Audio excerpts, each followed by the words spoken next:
like, tell me if you are doing, like, when you go to promote a show that you're doing, do you promote, like, do you feel like you need to promote? What's your thoughts about promoting? Mainly on social media.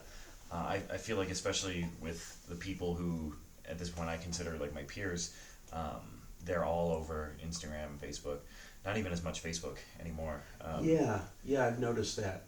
But yeah, I mean, if there's a big show, I haven't done this yet, but some of my friends have like bought Instagram ads, so you can pay a few bucks and then have it targeted to people who like jazz in your area. Right. But really, I like making like cute little gig posters and stuff. Yeah. Sometimes higher budget, I'll put more effort into. Sometimes lower budget, I'll just do something silly on an Instagram story. But Yeah, it's supposed to be silly and impromptu, I think. If depends on what the gig is, but yeah. That's true.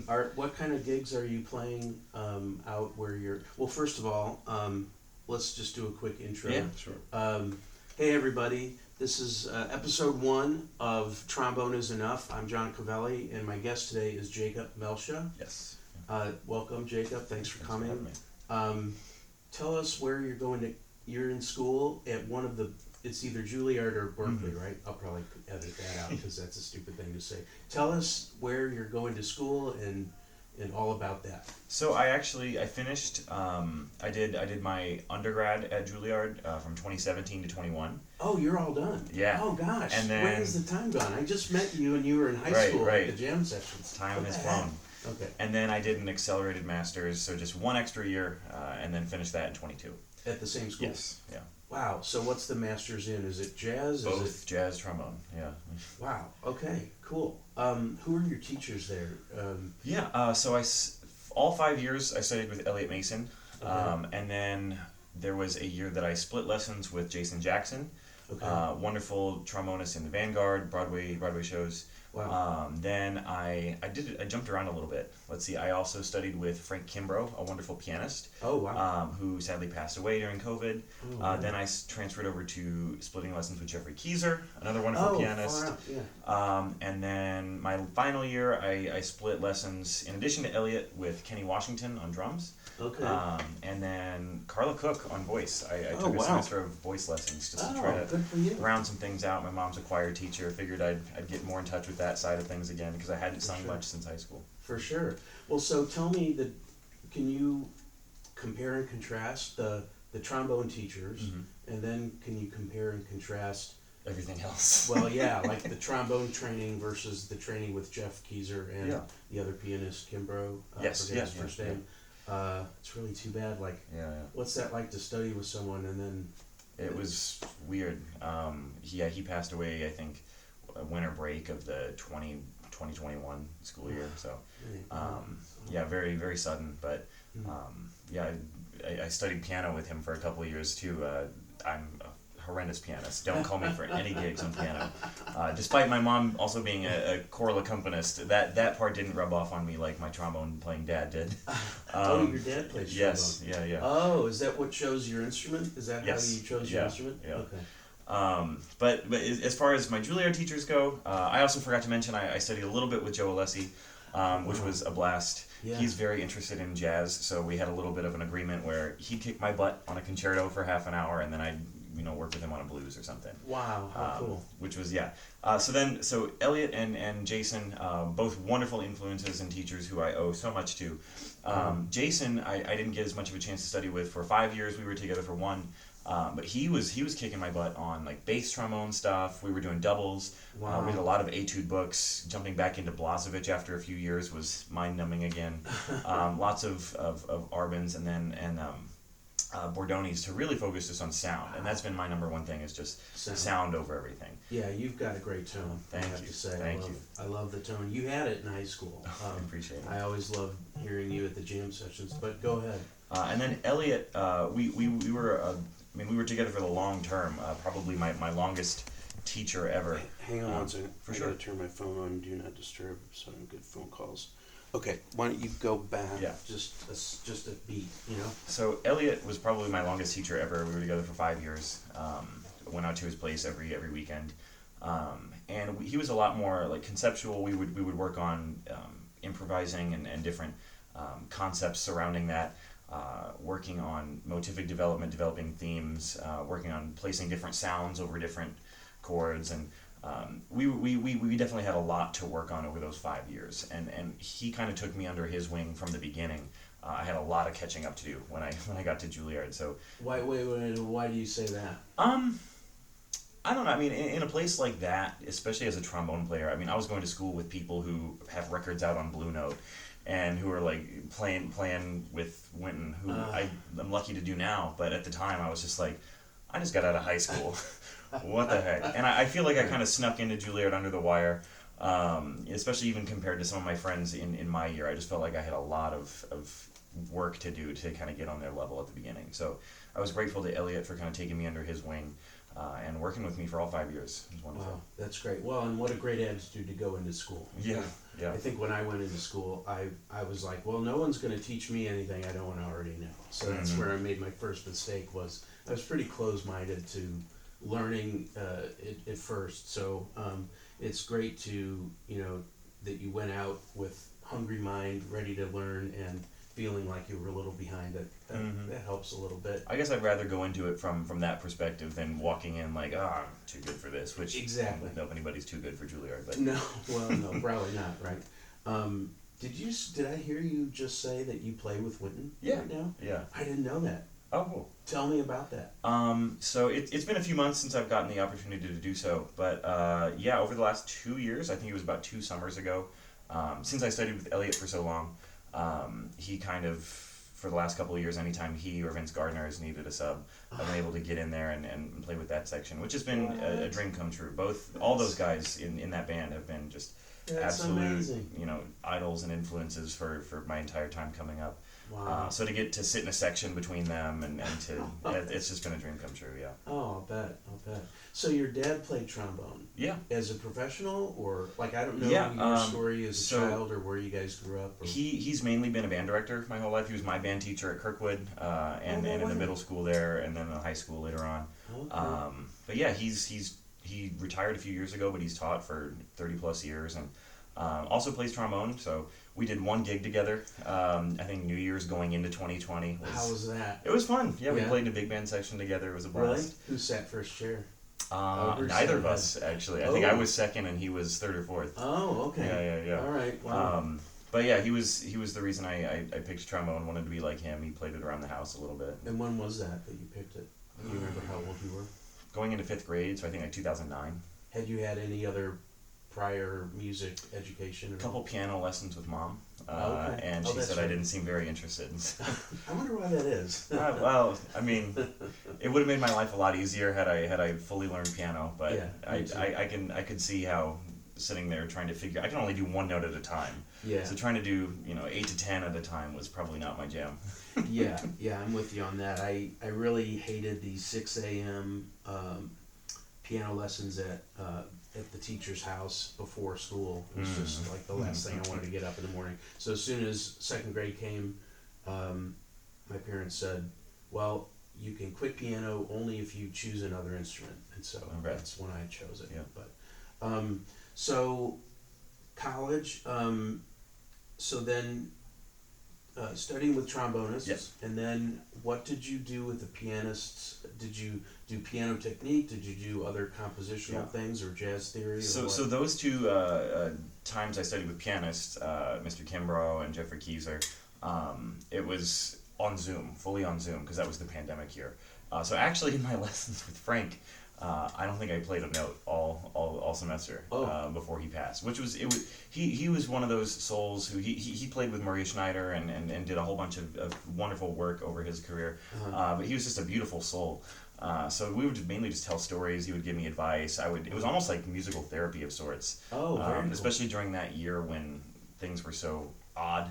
I would kind of come to him and go like, I don't know how I'm feeling this week, or this thing was kicking my butt, and he would just kind of talk me down, and we'd have a good conversation about it. So what were some of the things specifically that you're talking about, like academically you weren't, or what were the things that you were coming into him with concerns about? I was a few months away from graduating college, and we were in a pandemic, and I had no gigs. Okay. So it was just kind of like, what the heck is going on? Yeah. Which at the time, it felt very real. I had 1 year of school left because I knew I was doing the masters, but You did at that time. yeah, Okay. but I still was like, what's happening? Like, What's coming next? And luckily, as soon as I graduated, things really took off, and I've been able to sustain myself and feel good now. But at the time, you don't know that, so Not I was at just all. kind of like, Frank, what do I do? What was the thing that happened that got everything going? Well, a lot of things just kind of happened all at once. Right after I graduated undergrad was when I started subbing in Wynton's band.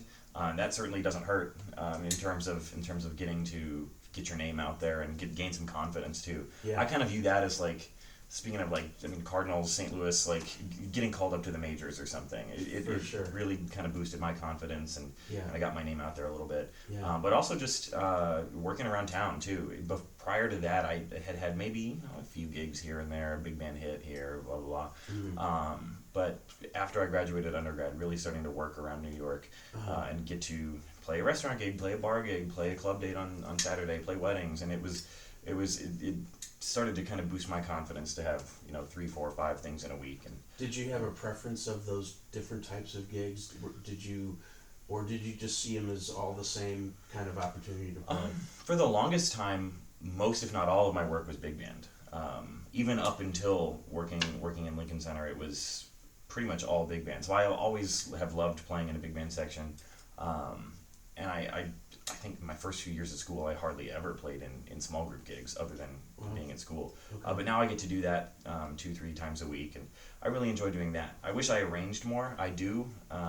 It's kind of something where it's almost like pulling teeth to get me to sit down on Finale. Okay. Doesn't help that my laptop and Finale are not compatible, so it's like, Oh no, really? it's like I should switch to something else. But Well, doing an arrangement is like making me want to rip my hair out sometimes. But yeah. I'm fortunate to play with some wonderful friends who are incredible arrangers and composers, and getting to play their music and sometimes my music is Right. small group work has definitely grown on me. I'm sure then Alan Ferber is in your orbit, right? Yeah.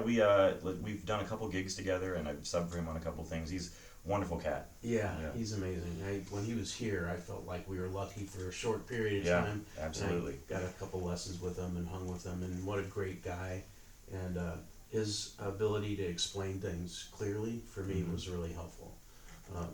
And so that's cool that you get to play with him and for him, like sub Absolutely, for him. yeah, That's yeah, a couple pretty times. amazing. Yeah. I remember before I had even met him, every time I came back to St. Louis, people like Bob DeBoo would be like, "Oh, have you met Alan yet?" And I'd be like, "No," and they were like, "I can't believe it." Right. But yeah, I finally got to meet him a few months ago. Yeah, what a great guy. Yeah.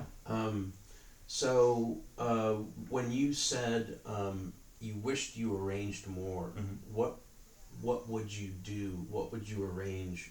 Why do you wish you did it more? Just songs that I like, because there's songs that I really, really enjoy playing. Like what? What's one? Oh, I was digging into the book of Horace Silver earlier in the year. I did arrange a few of those, but it's just things like that maybe everyone doesn't know as a standard that I really enjoy, that I wish I could call, but then people don't know it. So having an arrangement of that would make it really easy. Right on. Okay. Yeah. Have your own book of stuff. that you Absolutely. can hand out. And now that myself, to a certain extent, and my friends have started to develop those books, I think the biggest obstacle is printing costs like 20 cents a page. Oh, and I don't have a printer. geez. So once I can get a printer, I'll be unstoppable. That's crazy. Well, more people, or at least around St. Louis, are using tablets. Do you see much of that out there? I do. I never really thought that would be very useful for jazz at the time. So I never got one. Many of my classical friends at Juilliard, all like the string players and stuff, they have it with the flip pedals that you can flip the page. Really? Everyone. I hardly ever see string quartets using paper anymore. They all use iPads. Wow. And I always used to think like, oh, that'd be great if jazz musicians used those. But then I started doing some pop work, and everybody uses iPads. So now if you don't have an iPad, you're kind of in the minority. Yeah. So it started out, I got it for a wedding gig, and I was kind of like, oh, do I really need this? But then every pop gig I've ever done has had iPads, so it's made it a lot easier. Yeah, a lot of people are using them, and so do your arrangements and make them print their own if they need it. But say, look, use your Save a tablet few and bucks. see what happens. I'm pretty fortunate when I've got stuff that rarely does somebody want me to print it for them. They're all using their tablets, and that's great. For me as an arranger, I have to hear the real people playing it versus the Finale software playing it to see if it's really the sound I wanted. And so I make a lot of second and third revisions, so it's good that I'm not printing a ton of paper. Yeah. Plus, I feel like I'm always running out of ink every time I go to print something. I just changed the cartridge. What the heck? So, so the restaurant gig versus the bar gig. What's the What's the difference in the people that are coming out? I do each of those every week, and the two that I have are very, very different. Okay. On Tuesdays, I play at a quiet French restaurant in Harlem. So I don't do any speaking. We just kind of play. I think mezzo forte is probably my highest volume of the night. And what's the instrumentation? It's trombone, trumpet, guitar, and bass. Wow. So very chill. Yeah. Sometimes we use mutes. Most of the time it's very quiet, no drums. We don't speak to them. They don't really speak to us. You're just there. 3-hour-long sets, and then we're done. Wow. Okay. Yeah. Whereas the bar gig that we play every week, Yeah. What's that? How pretty is much that the same different? people, just add drums. Okay. But that's when my friend James, he has a whole book of like 50 different charts. And it's this bar up in Harlem near Manhattan School of Music, near Columbia, near a few different schools. It's a much younger crowd, and it almost feels like to me. That's probably my favorite gig of the week because it makes me feel like we are in the golden age of jazz, like in the 40s, 50s, 60s, where people were going out dancing to jazz. Like that was the music at all the clubs and the bars. And they're doing that there. Yeah. Yeah, so Holy we'll be smokes. playing just a jazz quintet standard, and people are like twerking and like having a good That's time, and like awesome. yeah, it's a blast. So yeah, that gives you the feeling of the music Yeah. of the 40s and the 50s. Yeah. I don't know about you, but that's the stuff that really made me want to play jazz.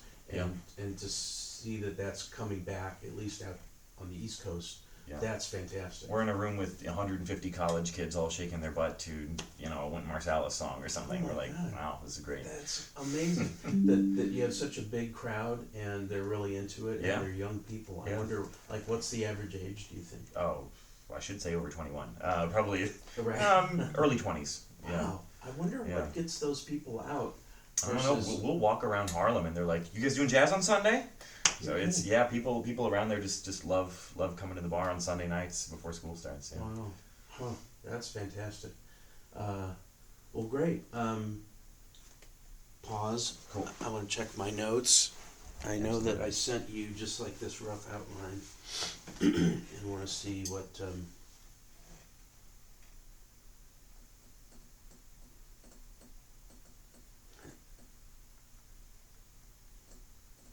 Hike. Do you know Hike? Mm-hmm. He's next. Oh, cool. And he was just saying, Is he coming today? yeah. Oh, sweet. Like at 11. He was just asking if his girlfriend could come. His girlfriend's an excellent saxophonist. No way. Yeah, she plays all over. Oh my God. Yeah. That's so, God, you guys are so hooked up with like talent. That's just so awesome. Oh yeah, so where's the list?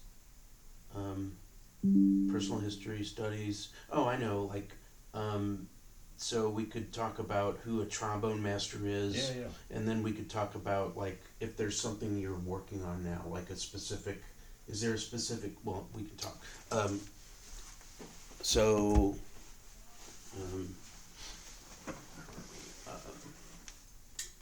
So who are some masters, or like, is there one great trombonist that you're listening to a lot now, or maybe a couple? What's going on with that? Well, I think like most others, I probably started with JJ. I was just talking with my dad the other day about the first time I transcribed JJ in 8th grade, transcribing blue trombone, and how what was easy back then is still easy now, but then what was like hard back then has become easier. I think like the high D in that solo took me a while to learn.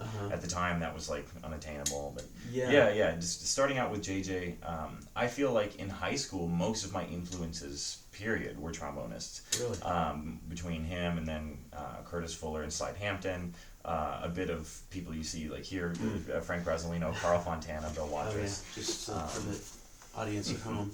That's been on my stand for a while now. And I feel like as I approached college, I didn't want to shed those influences at all. But I kind of wanted to expand my horizons a little bit, because I feel like in high school there were a few gaps where I wasn't quite checking out as many tenor saxophonists or trumpet players or vocalists as I should have. Yeah. People that I knew who they were, but they weren't my daily listening routine. So I got to school and it was like, oh, I was a nice trombonist who was influenced by a lot of nice trombonists. But I definitely wanted to expand as I got older. I got older, yeah. Yeah.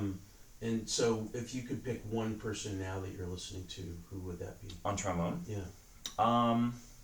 Well, over the last, I guess, since I got to college and then post, probably two of my favorite trombonists are Elliot and Vince Gardner. Oh. So it's been wonderful to get to play with them, but also as I do get to play with them, I realize that, like, wait, if I'm sitting next to them, I shouldn't probably be trying to play like them. I should probably bring my own thing to the table. Okay.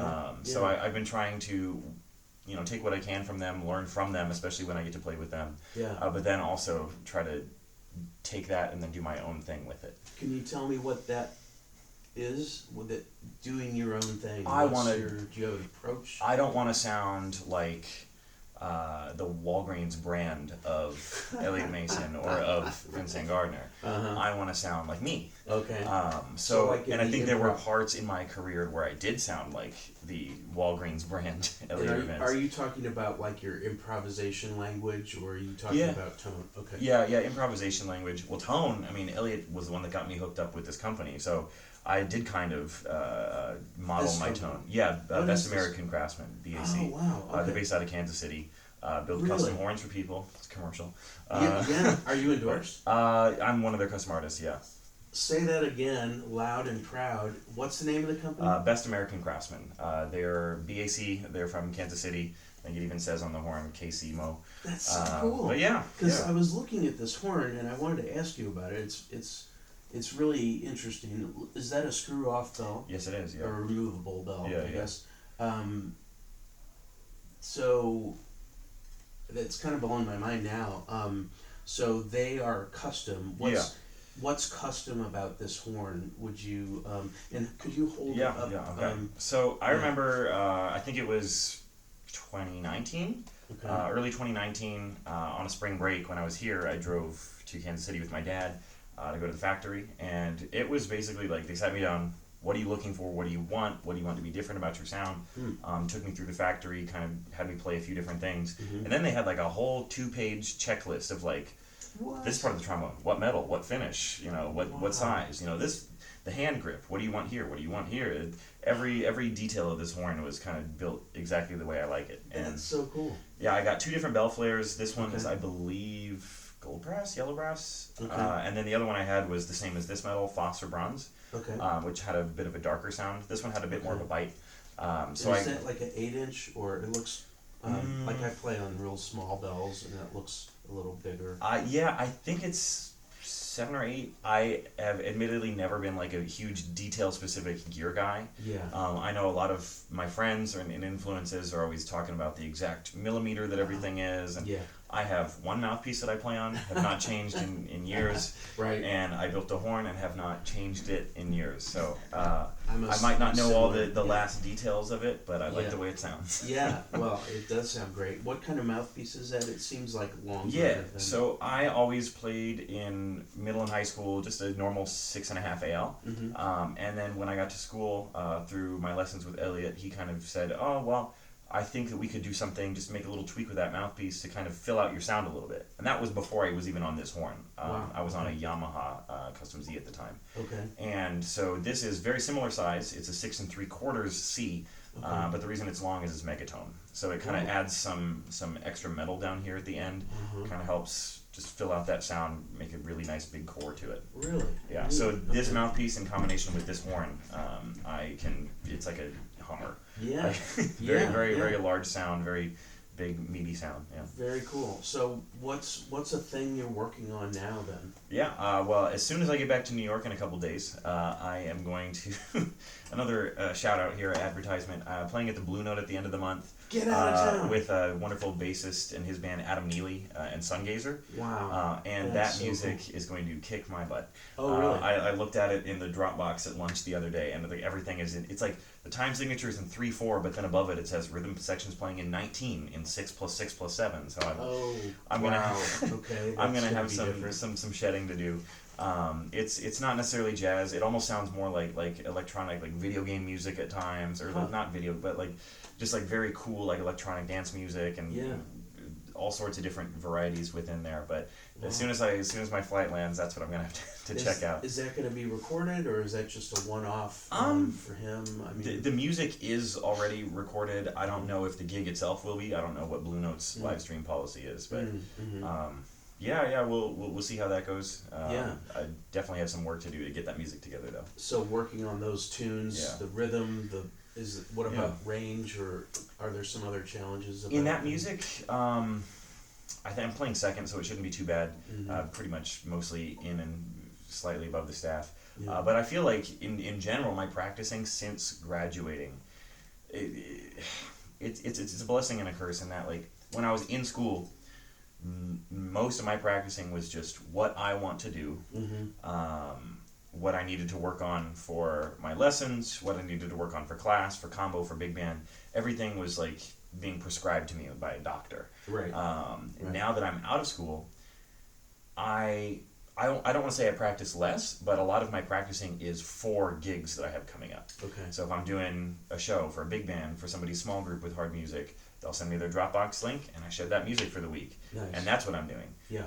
Or if there's some songs that I want to learn for a gig that I have coming up, I'm learning those for that. So it feels like I have less people, like in a lesson setting, being like, have this ready for me next week, and it's more like a big band, like, have this ready for the rehearsal next week. Right. So it's a different kind of practicing, but I'm just usually trying to play catch up and prepare for what I have coming up. Yeah. Can you talk a little bit about if you have a daily or semi-regular regimen? I do. That looks like. So I remember when I was in high school, I took primarily classical lessons, really, through most of my upbringing, and I had a bit of like a warm up established by the time I got to college. But I remember my very first lesson, I kind of played what I had, and Elliot was like, well, you could probably expand it like this and like this and like this. And over 5 years of college, between work with him and work with Jason Jackson and a little bit of work with Joe Alessi, I was able to kind of take what I liked from each of them and build what, if I had all the time in the world, could be a 30-plus minute warm-up. Yeah. So there's sometimes I'll just like put on a TV show and do that because it's the same thing every day for 5 or 6, 7 years at this point. Right. So yeah, I start with, I mean, I can just very slowly walk through it. Long tones, starting at the bottom, into false tones. So I'll do like low B flat all the way down to pedal B flat in false tones, then pedal B flat all the way down to double B flat in long tones and false tones. Okay. Then I usually will stay all in first position and do false tones, reaching down like, I think in the low B flat partial down to E, then pedal B flat partial down to the double pedal B flat. Really just massaging that lid in the low register. Yeah, you're really getting then long tones all the way up to usually like a high E flat or F. Probably a little excessive to start the day. I just like covering all my bases. Right. Then a few other like long tone tangential exercises. Then lip slurs on between every partial, so low B flat up to F up to middle B flat, etc. And then some longer lip tone exercise or lip slur exercises that go all over the horn. Some that start in first position, some that start in seventh position. Then from there, I usually approach tonguing exercises, which that was another gap that I had to fill with. So many of my friends, I feel like, could play eighth notes at 300, no problem. Yeah. And I was like, I can barely play medium swing. What about doodle tonguing? I don't doodle. Yeah, I've never been able. Okay, so I'm glad you said that. I have the book. Yeah. I've been trying. Did you feel like your peers could and you couldn't, or is that still just not done a lot? I don't know many people who use doodle. Okay. If anyone, if you're listening and you do, apologies. But most people I know either have a insanely fast single tongue, Okay. or they can manage with a very light double tongue, which is what I do. That's what I do too. So I've always had people who, whether it's my peers or whether it's people that I look up to, who can single tongue into oblivion, and it has my jaw on the floor. I don't understand it. Yeah. So all throughout college, when I was studying with the master of playing fast on trombone, Elliot, I worked with him to really try to speed up my single tongue, and I did. I think when I got to school, I could only single tongue eighth notes at 180, which to me now seems slow. Okay. But that's where I was at the time. Okay. And then through doing some exercises with him, I was able to bump that up to, I think, 240 eighth notes is my max, but that's when I'm kind of like hanging on for dear life. That's so cool. So then I realized, like, well, that's not enough. I'm going to be able to, I have to play faster than that. So then I really, over the last 2 years, worked on trying to soften and speed up my double tongue to where it didn't sound like a helicopter, but really like try to get more like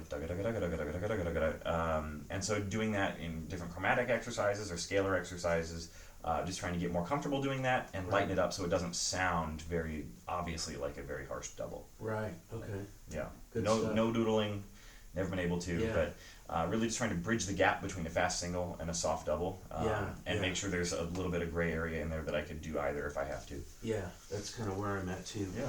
I noticed this went off, and I want to make sure. It looks like it's still getting it. So, Okay, cool. when this is over, well, just to know that it's still going is great. So you feel like doing some playing? We could do a little duetting. Did you have anything in mind? All I was thinking of was, I have iReal. We could do some trading, or do you have anything that you might have thought of, or In terms of like us playing together? Anything come to mind? any standard is cool. So, do you like all the things you are? Sure. Okay. Yeah. I kind of thought that would be fun. You could take the melody. I'll Sure. play. I like to weave in and out. Absolutely. And then you can take a chorus. Sure. I'll take a chorus. We'll do some trading. How's that? While we're getting that set up, let me just play a few long tones. Yeah, yeah. I was kind of rushing out the house this morning. Well, yeah. Didn't warm up. I think I'll also do some things here.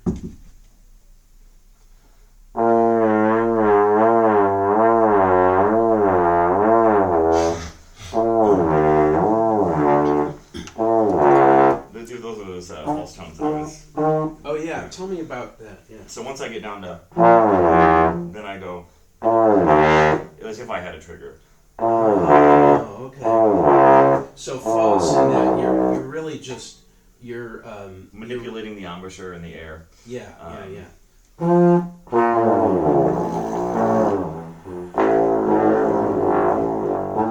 I see what you're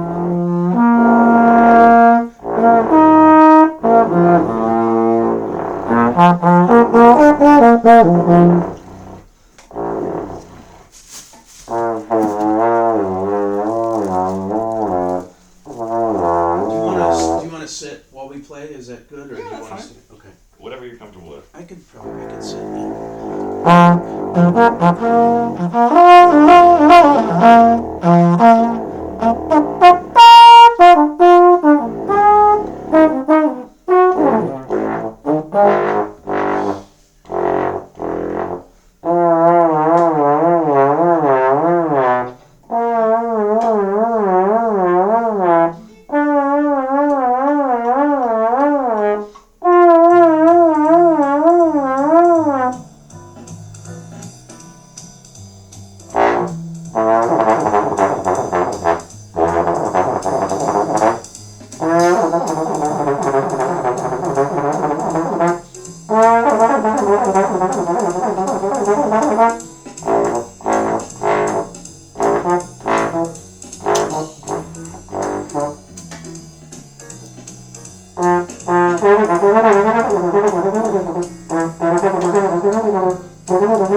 When we play, the mic will probably pick us up more than that. Okay. And I think I can probably bake it with the software. I could probably put Splice another that in. audio track in there. Sure.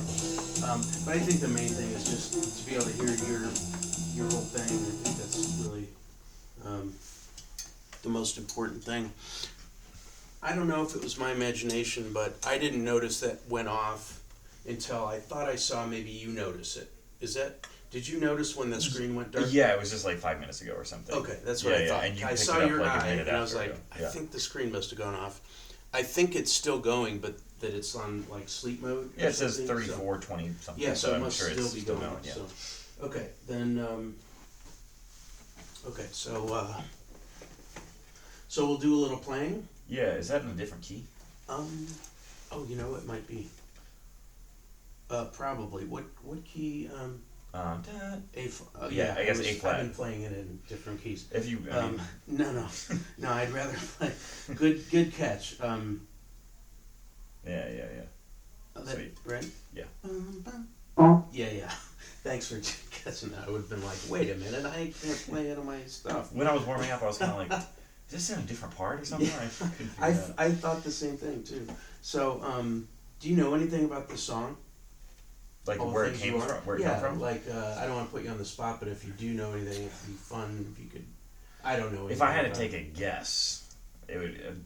When in doubt, say Broadway musical.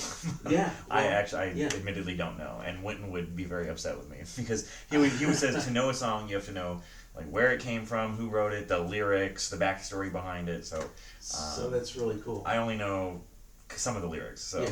Well, it's funny that you said that, and I'm glad I brought it up. I was talking to Jesse Gannon on the phone. Yeah.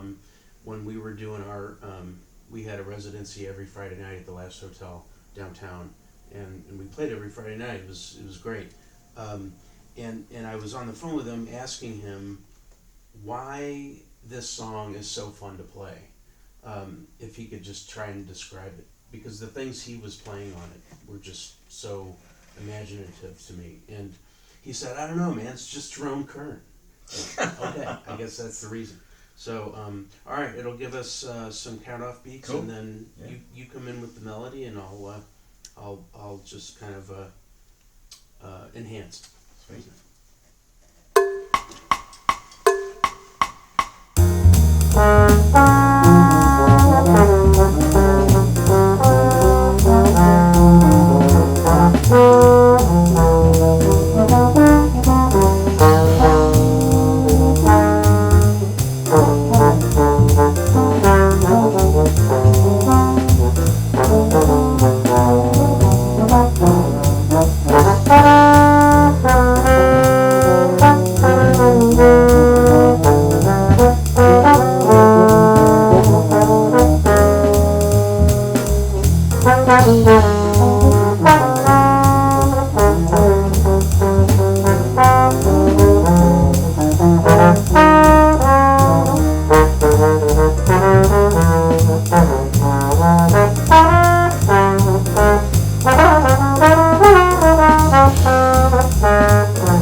Yeah, man. Sweet. Oh, you sound great. Thank you. Likewise. I tell you, it was years ago that I met you at one of those transfer Yeah. and just following you over Facebook only. Really, haven't seen you since. I don't think, except like I'll see you sitting in with Funky Butt or Oh, sitting yeah. with Don Weber. Which, oh man, it's been years since I've been able to play with Funky Butt. But Right. yeah. Well, they're still around. Yeah. And, I usually hang with them whenever I come to St. Louis, and yeah.